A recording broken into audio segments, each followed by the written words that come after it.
Tapos ng aming Roscaldo overload. Ayan guys. Kasi ang dami niyang sangkap. Meron siyang fried na tofu. Tapos meron din siyang egg. Tapos meron siyang chicharon guys. Tapos meron din siyang chicken feet, chicken wings. Ayan guys. Kaya marami siyang kasama mga sangkap guys. Ito nga palang tokwa guys, pwede nyo maging crispy to. Ang gagawin nyo, i-dry nyo muna yung tokwa. I-drain nyo, tatanggalin nyo muna yung tubig na nanggaling doon sa tokwa. Kapag medyo natuyo na siya, pwede nyo na siyang i-fry. Para maging crispy, lagyan nyo ng flour. I-coat nyo sa flour.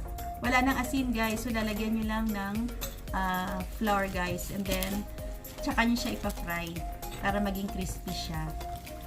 Tapos ayun, gumawa lang kami ng sausawan, may toyo, may paminta, sibuyas at saka sili para sausawan ng tokwa. So ayun guys, kain tayo guys. Special ang aming breakfast ngayon dahil ngayon lang ulit kami nakapagluto ng Roscaldo na to. So nagpapasalamat ako guys sa asawa ko, tulungan niya ako magluto.